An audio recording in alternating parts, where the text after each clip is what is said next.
ओम श्री परमात्मने नमः। अब तक देही का जो विवेचन हुआ है उसी को भगवान दूसरे शब्दों से आगे के तीनों श्लोकों में कहते हैं।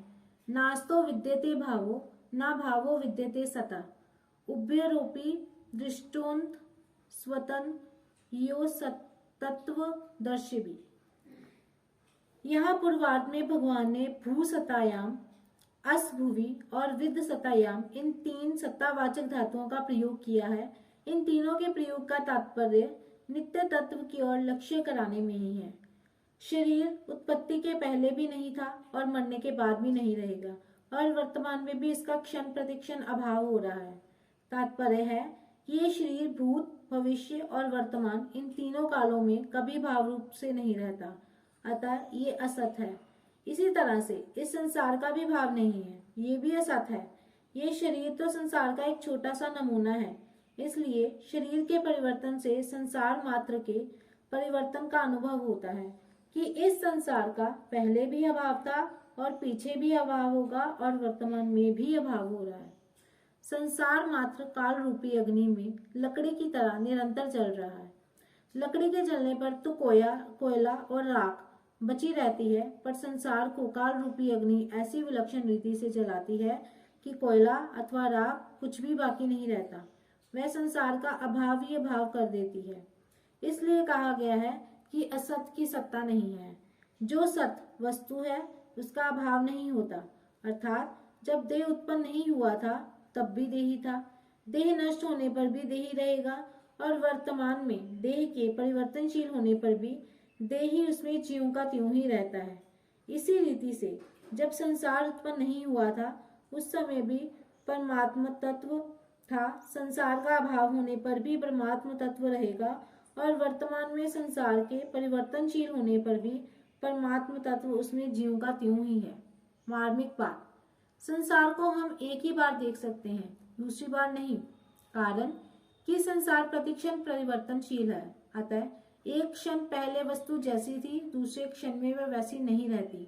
जैसे सिनेमा देखते समय पर्दे पर दृश्य स्थिर दिखता है पर वास्तव में उसमें प्रतिक्षण परिवर्तन होता रहता है। मशीन पर फिल्म तेजी से घूमने के कारण वह परिवर्तन इतनी तेजी से होता है कि उसे हमारी आंखें नहीं पकड़ पाती। इससे भी अधिक मार्मिक बात यह है कि वास्तव में संसार एक बार भी नहीं दिखता, कारण कि शरीर, इंद्रियां, मन, बुद्धि आदि जिन कारणों से हम संसार को देखते हैं, अनुभव करते हैं, वे कारण भी संसार के ही हैं। अतः वास्तव में संसार से ही संसार दिखता है। जो शरीर संसार से सर्वथा संबंध रहित है उस स्वरूप से संसार कभी दिखता ही नहीं। तात्पर्य यह है कि स्वरूप में संसार की प्रतीति नहीं है, संसार के संबंध से ही संसार की प्रतीति होती है। इससे सिद्ध हुआ कि स्वरूप का संसार से कोई संबंध है ही नहीं। दूसरी बात, संसार की सहायता के बिना चेतन स्वरूप कुछ कर ही नहीं सकता। इससे सिद्ध हुआ कि मात्र क्रिया संसार में ही है, स्वरूप में नहीं। स्वरूप का क्रिया से कोई संबंध है ही नहीं। संसार का स्वरूप है क्रिया और पदार्थ। जब स्वरूप का ना तो क्रिया से और ना पदार्थ से ही कोई संबंध है, तब ये सिद्ध हो गया कि शरीर, इंद्रियां, मन, बुद्धि सहित संपूर्ण संसार का भाव है। केवल परमात्म तत्व का ही भाव है जो निर्लिप्त रूप से सबका प्रकाशक और आधार है। उभयरूपी दृष्टांत सत्व नियोत सत तत्वदर्शी भी, इन दोनों के अर्थात सत असत देही के तत्व को जानने वाले महापुरुषों ने इनका तत्व देखा है, इनका निचोड़ निकाला है कि केवल एक सत तत्व ही विद्यमान है। असत वस्तु का तत्व भी सत है और सत वस्तु का तत्व भी सत है, अर्थात दोनों का तत्व एक ही सत है। दोनों का तत्व भाव रूप से एक ही है। अतः सत और असत इन दोनों के तत्व को जानने वाले महापुरुषों के द्वारा जानने में आने वाला एक सत तत्व ही है। असत्य की जो सत्ता प्रतीत होती है वह सत्ता भी वास्तव में सत की ही है। सत की सत्ता से ही असत सत्तावान प्रतीत होता है। इसी सत को परा प्रकृति, क्षेत्रज्ञ, पुरुष और अक्षर कहा गया है तथा असत को अपरा प्रकृति, क्षेत्र, प्रकृति और शर कहा गया है। अर्जुन भी शरीरों को लेकर शोक कर रहे हैं कि युद्ध करने से ये सब मर जाएंगे। इस पर भगवान कहते हैं कि क्या युद्ध ना करने से ये नहीं मरेंगे? असत तो मरेगा ही और निरंतर मर ही रहा है, परंतु इसमें तो सतरूप है, इसका कभी अभाव नहीं होगा, इसलिए शोक करना ही तुम्हारी बेसमझी है। 11वें श्लोक में आया है कि जो मर गए हैं और जो जी रहे हैं उन दोनों के लिए पंडित जन शोक नहीं करते। 12वें 13वें श्लोक में देही की नित्यता का वर्णन है और इसमें धीर शब्द आया है। 14वें 15वें श्लोकों में संसार की अनित्यता का वर्णन आया है, तो इसमें भी धीर शब्द आया है। ऐसे ही यहाँ सत असत का विवेचन आया है, तो इसमें तत्वदर्शी शब्द आया है। इन श्लोकों में पंडित, धीर और तत्वदर्शी पद देने का तात्पर्य है कि जो विवेकी होते हैं, समझदार होते हैं, उनको शोक नहीं होता।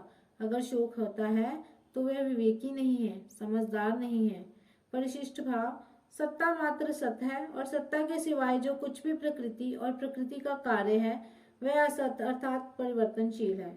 जिन महापुरुषों ने सत और सत दोनों का तत्व देखा है, अर्थात जिनको सत्ता मात्र में अपनी स्वतः सिद्ध स्थिति का अनुभव हो गया है, उनकी दृष्टि में असत की सत्ता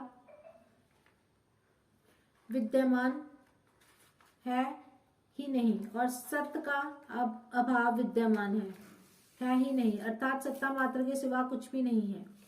भगवान ने 14वें 15वें श्लोकों में शरीर की अनित्यता का वर्णन किया था, उसको यहाँ नास्तो विद्यते भाव है पदों से कहा है, और 12वें 13वें श्लोकों में शरीर की नित्यता का वर्णन किया था, उसको यहाँ ना भावो विद्यते सत्ता पदों से कहा है। नास्तो विद्यते भावो ना भावो विद्यते सत्ता, इन 16 अक्षरों में संपूर्ण वेदों, पुराणों, शास्त्रों का तात्पर्य भरा हुआ है।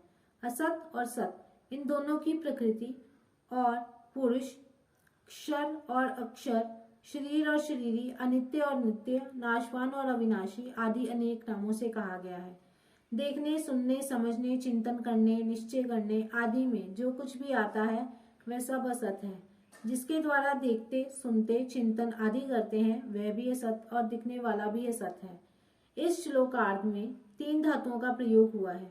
भू सत्तायाम जैसे अभाव है और भाव है, असभुवि जैसे असता और सता, विद सत्यायाम जैसे विद्यते और ना विद्यते। यद्यपि इन 3 धातुओं का मूल अर्थ एक सत्ता ही है, तथापि सूक्ष्म रूप से ये तीनों अपना स्वतंत्र अर्थ भी रखते हैं। जैसे भू धातु का अर्थ उत्पत्ति है, अस धातु का अर्थ सत्ता है और विद धातु का अर्थ विद्यमानता है। नास्तो विद्यते भाव है पदों का अर्थ है असत्ता भावे ना विद्यते, अर्थात असत की सत्ता विद्यमान नहीं है, प्रत्युत असत का अभाव ही विद्यमान है, क्योंकि इसका निरंतर अभाव होता ही रहता है। असत वर्तमान नहीं है, असत उपस्थित नहीं है, असत प्राप्त नहीं है, असत मिला हुआ नहीं है, असत मौजूद नहीं है, असत कायम नहीं है। जो वस्तु उत्पन्न होती है उसका नाश अवश्य होता है, ये नियम है। उत्पन्न होते ही तत्काल उस वस्तु का नाश शुरू हो जाता है।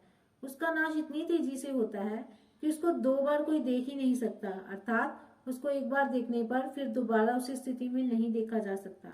ये सिद्धांत है कि जिस वस्तु का किसी भी क्षण अभाव है उसका सदा अभाव ही है। अतः संसार का सदा ही अभाव है। संसार को कितनी ही सत्ता दें, कितना ही महत्व दें, पर वास्तव में वह विद्यमान है ही नहीं, असत प्राप्त है ही नहीं, कभी प्राप्त हुआ ही नहीं, कभी प्राप्त होगा ही नहीं। असत का प्राप्त होना संभव ही नहीं है। न भावो विद्यते सता पदों का अर्थ है सता अभाव न विद्यते, अर्थात सत का भाव विद्यमान नहीं है, प्रत्युत सत का भाव ही विद्यमान है, क्योंकि इसका कभी अभाव होता ही नहीं। जिसका अभाव हो जाए उसको सत कहते ही नहीं। सत की सत्ता निरंतर विद्यमान है, सत निरंतर वर्तमान है, सत निरंतर उपस्थित है, सत निरंतर प्राप्त है, सत निरंतर मिला हुआ है, सत निरंतर मौजूद है, सत निरंतर कायम है। किसी भी देश, काल, वस्तु, व्यक्ति, क्रिया, घटना, परिस्थिति, व्यवस्था, अवस्था आदि में सत का अभाव नहीं होता, कारण कि देश, काल, वस्तु आदि तो असत है, पर सत सदा ज्यों का त्यों रहता है। उसमें कभी किंचन मात्र भी कोई परिवर्तन नहीं होता, कोई कमी नहीं होती। अतः सत का सदा ही भाव है। परमात्म तत्व को कितना ही अस्वीकार करें, उसकी कितनी ही उपेक्षा करें, उससे कितना ही विमुख हो जाएं, उसका कितना ही तिरस्कार करें, उसका कितनी ही युक्तियों से खंडन करें, पर वास्तव में उसका अभाव विद्यमान है ही नहीं। सत का अभाव होना संभव ही नहीं है।